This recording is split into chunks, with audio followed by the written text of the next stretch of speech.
സ്വന്തം ട്രിവാൻഡ്രത്ത് ഈ അടുത്തായിട്ടൊരു flower show plus pet show നടക്കുകയുണ്ടായിട്ടുണ്ട്. അപ്പോൾ അതിൻ്റെ വിശേഷങ്ങളൊക്കെ ആയിട്ടാണ് ഞാനിന്ന് വന്നിട്ടുള്ളത്. നമ്മുടെ സ്വന്തം ലുലു മാളിൻ്റെ തൊട്ടടുത്തായിട്ടാണ് ഈ ഒരു പ്രോഗ്രാം നടന്നത്.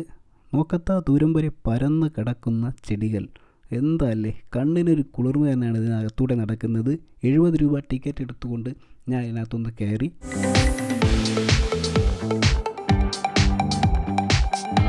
പണ്ടൊക്കെ നമ്മുടെ വീട്ടിൻ്റെ മുറ്റത്ത് ഇതിലുള്ള പല സാധനങ്ങളും ഉണ്ടായിരുന്നു. എന്നാൽ ഇന്ന് ഔട്ട് ഓഫ് ഫാഷൻ ആയതാണോ എന്താ സംഭവം എന്നറിയത്തില്ല. പല വീടുകളിലും ഇതൊന്നും കാണാറില്ല. ഇങ്ങനെയുള്ള ഷോകളിലും മാത്രമാണ് ഇവരെയൊക്കെ നമ്മൾ കണ്ടുമുട്ടുന്നത്.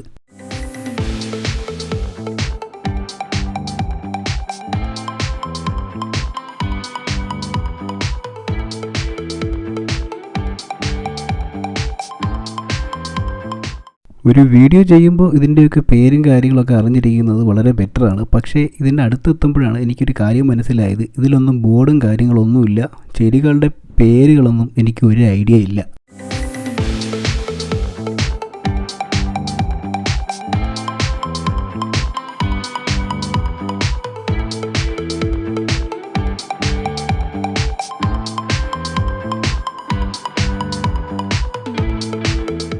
നമ്മൾ സ്ഥിരമായിട്ട് കാണുന്ന കുറച്ച് ചെടികളൊക്കെ ഇവിടെയുണ്ട്. അവരുടെ പേരൊക്കെ നമുക്കറിയാം, പക്ഷേ അതൊന്നും ഞാൻ പറയുന്നില്ല, അതെല്ലാവർക്കും അറിയാമല്ലോ.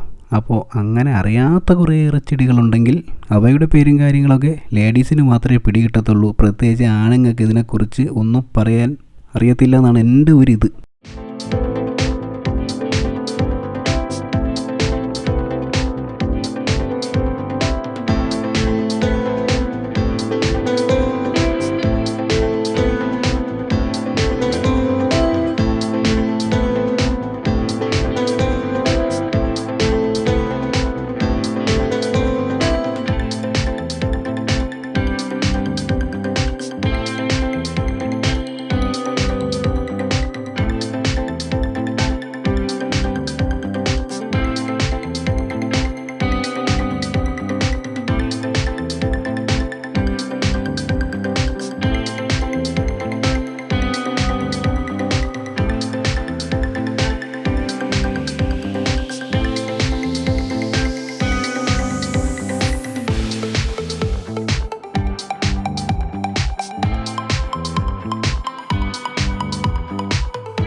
പൂക്കളും ചെടികളൊക്കെ ഇങ്ങനെ കണ്ട് ആസ്വദിക്കുക എന്നുള്ളതാണ് അതിൽ ഏറ്റവും വലിയൊരു കാര്യം എന്ന് പറയുന്നത്. അതിൻ്റെ ഇടയിൽ ഇങ്ങനെ സംസാരിക്കുക എന്ന് പറഞ്ഞാൽ അത് അത്ര ശരിയായിട്ടുള്ള ഏർപ്പാടല്ല. അതിനെക്കൊണ്ട് ഞാനൊന്ന് ഒഴിഞ്ഞു മാറി നിൽക്കുവാണ്. 70 രൂപ മുടക്കി നമ്മൾ ഈ ഷോ കണ്ട് ഇറങ്ങുന്നതിന് വലിയ ടൈമൊന്നും വേണ്ട. പക്ഷേ യഥാർത്ഥ ഒരു പുഷ്പസ്നേഹി അല്ലെങ്കിൽ ഫ്ലവേഴ്സൊക്കെ വളരെ ഇഷ്ടപ്പെടുന്ന ഒരാളാണെന്നുണ്ടെങ്കിൽ ഇത്തിരി ടൈം എടുത്തിട്ട് ഇവിടെ നിന്ന് ഇറങ്ങിപ്പോകാൻ പറ്റൂ. അത്രയ്ക്ക് കാണാനുണ്ട് ഇതിനകത്ത്. സാധാരണ നോർമലിൽ എല്ലാ ഷോകളിലും പോകുന്ന കണക്ക് ഇതിൽ വന്ന് കയറി കഴിഞ്ഞാലുള്ളൊരു കുഴപ്പമെന്ന് പറഞ്ഞാൽ അത്ര പെട്ടെന്ന് ഇഷ്ടപ്പെടത്തില്ല. അതിലൊരു പ്രത്യേക മനസ്സും അതിൽ ഒളിഞ്ഞിരിക്കുന്ന സൗന്ദര്യം കണ്ടെത്താനുള്ളൊരു കഴിവുണ്ടെങ്കിൽ മാത്രമേ ഈ ഒരു ഷോയിൽ നമ്മൾ 70 രൂപ കൊടുത്തിട്ട് കാര്യമുള്ളൂ. അല്ലാത്തവർ പറയും, അയ്യോ 70 രൂപ കൂടിപ്പോയി, ഇവിടെ എന്തോ ഇരിക്കുന്നു കാണാൻ എന്ന് പറഞ്ഞ് പുറത്തു പോകുന്നവരായിരിക്കും നമ്മളധികം കാണുന്നത്.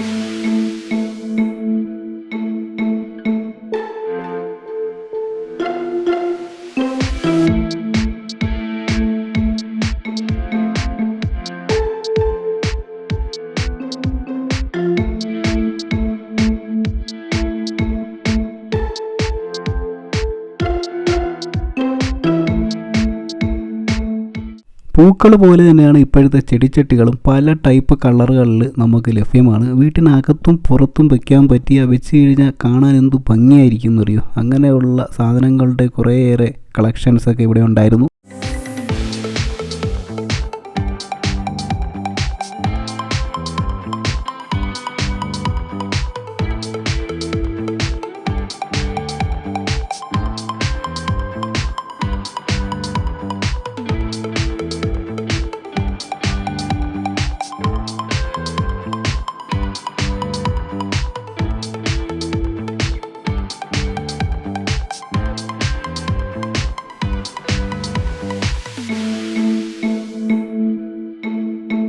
ഫ്ലവേഴ്സിൻ്റെ ഇടയിലൂടെ നടന്നിട്ട് ഞാൻ അടുത്തതായിട്ട് എത്തിയിട്ടുള്ളത് അക്വേറിയത്തിൻ്റെ സെക്ഷനിലാണ്. ഇവിടെ കുറച്ച് സംഭവങ്ങളൊക്കെ ഉണ്ട്, അതൊക്കെ നമുക്കൊന്ന് കാണാം. ഫ്ലവർ ഷോയുടെ കൂടെയാണ് ഇത് ഉള്ളതെങ്കിലും ഇതിന് സെപ്പറേറ്റാണ് ചാർജ്. ഇതിന് ഏകദേശം 30 രൂപ വരും. ഇതിൻ്റെ കൂടെ അക്വേറിയം മാത്രമല്ല, കുറച്ച് പക്ഷികളുടെ സംഭവങ്ങൾ കാണിക്കുന്നുണ്ട്. അതുപോലെ തന്നെ കുറച്ച് അനിമൽസ്, കംപ്ലീറ്റ് ആയിട്ടുള്ളൊരു പെറ്റ് ഷോ എന്ന് തന്നെ പറയാം.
കൂട്ടത്തിലെ കുറച്ച് ഡിമാൻഡുള്ള ടീമുകളെയാണ് ഇപ്പോൾ കാണുന്നത് കേട്ടോ. ഇവരെ തലയിൽ വെച്ച് ഫോട്ടോ എടുക്കാനും പിറത്ത് തൊടാനും ഒക്കെ ആയിട്ട് ഒരുപാട് പേരുണ്ട്. അപ്പോൾ അവർ ഭയങ്കര ഇതിലാട്ടോ, ഭയങ്കര ഗൗരവത്തിലിരിക്കുക. ഇവിടെ വേറെ കുറച്ച് ആൾക്കാർ കൂടെ ഉണ്ട്, അവരെയൊക്കെ നിങ്ങളെ മുന്നിലേക്ക് പരിചയപ്പെടുത്തി തരാം. അങ്ങനെ ആരോ ഫോട്ടോ എടുക്കുന്നതാണ് നമ്മളിപ്പോൾ കണ്ടുകൊണ്ടിരിക്കുന്നത്. കണ്ടോ, ആശാൻ അത്ര ഇതിലല്ല, ഭയങ്കര ഒരു ഇതിലിരിക്കുക.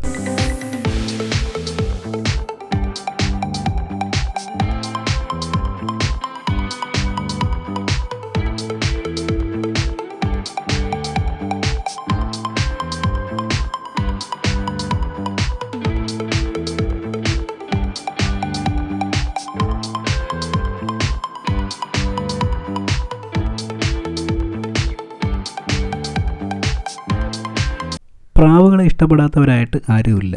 രാജ്യത്തിന് അകത്തും പുറത്തുമുള്ള കുറച്ച് പ്രാവുകളെ നമുക്ക് ഇതിനിടയിലൂടെ കാണാം. എല്ലാവരും കമ്പിക്കുള്ളിലാണെങ്കിലും ആക്റ്റീവായിട്ടിരിക്കുകയാണ് കേട്ടോ.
ടോട്ടൽ എനിക്ക് 100 രൂപ ആയെങ്കിലും ഈ ഷോകളൊന്നും വലിയ കുഴപ്പമില്ലായിരുന്നു കേട്ടോ. മുതലാവും. 70 രൂപ ഫ്ലവർ ഷോയ്ക്കും 30 രൂപ ഈ കാണുന്ന പെറ്റ് ഷോയ്ക്കും കൊടുത്തിട്ടുണ്ട്. നമ്മൾ കാണാത്ത പല വെറൈറ്റിയിൽപ്പെട്ട സംഭവങ്ങളും എനിക്ക് കാണാൻ പറ്റി. ഞാൻ ഇതിനു മുന്നേ ഇങ്ങനെയുള്ള ഷോകളൊന്നും അങ്ങനെ കണ്ടിട്ടില്ല. പണ്ടെപ്പോഴോ കണ്ടിട്ടുണ്ടെന്നാണ് എൻ്റെ ഒരു ഇത്. എന്തായാലും കുഴപ്പമില്ല.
ഈ കാണുന്നതിനെയൊക്കെ കണ്ടു കഴിഞ്ഞാൽ കോഴിയാണെന്ന് പറയത്തില്ല, വേറെ ഏതോ ടൈപ്പിൽപ്പെട്ട പക്ഷികളാണെന്നാണ് വിചാരിക്കുന്നത്. പക്ഷേ അസൽ കോഴികളാട്ടോ, വേറെ ഏതോ രാജ്യത്ത് നിന്ന് ഇറക്കുമതി ചെയ്തതാണ്. ഞാൻ ആദ്യമായിട്ടാണ് ഇങ്ങനത്തെ കോഴികളൊക്കെ കാണുന്നത്. തൊട്ടപ്പുറത്തെ കൂട്ടിൽ വേറൊരു ആശാൻ കിടപ്പുണ്ട്. കണ്ടു കഴിഞ്ഞാൽ ഞെട്ടിപ്പോവും. ഭയങ്കര സ്പീഡിൽ അങ്ങോട്ടും ഇങ്ങോട്ടും പോകുന്നേ. മനുഷ്യരടുത്തോട്ട് എത്തുമ്പോൾ അവർ ഓടി ഒളിക്കാൻ വേണ്ടി ശ്രമിക്കുവാണ്.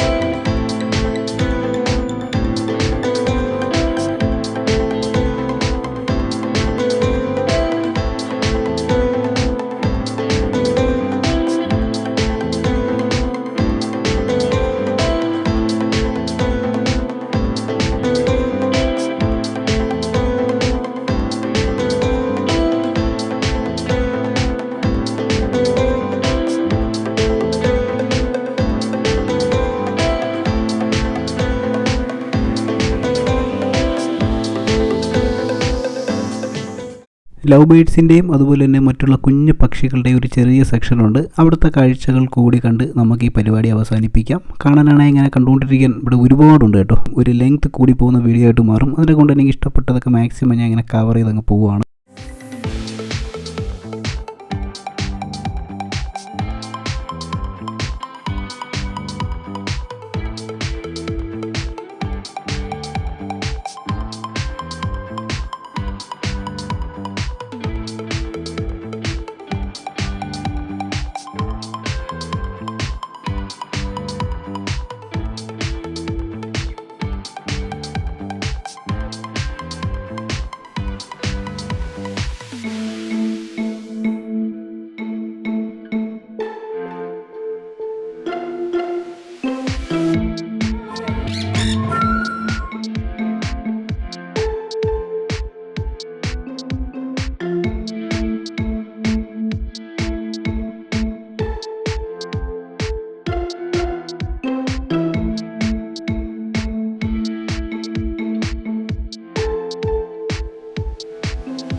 ഇന്നത്തെ വീഡിയോ ഇവിടെ വെച്ച് തീരുകയാണ്. നിങ്ങൾ ആദ്യമായിട്ടാണ് എൻ്റെ വീഡിയോ കാണുന്നത് എന്നുണ്ടെങ്കിൽ എനിക്ക് സപ്പോർട്ട് തരിക. അതുപോലെ തന്നെ എൻ്റെ ചാനൽ സബ്സ്ക്രൈബ് ചെയ്യുക, ബെല്ലൈക്കൺ എനേബിൾ ചെയ്യുക, ലൈക്ക് ചെയ്യുക, ഷെയർ ചെയ്യുക. അപ്പോൾ അത്രയേ ഉള്ളൂ. മറ്റൊരു വീഡിയോയുമായിട്ട് കാണാം. എല്ലാവർക്കും ഗുഡ് ബൈ.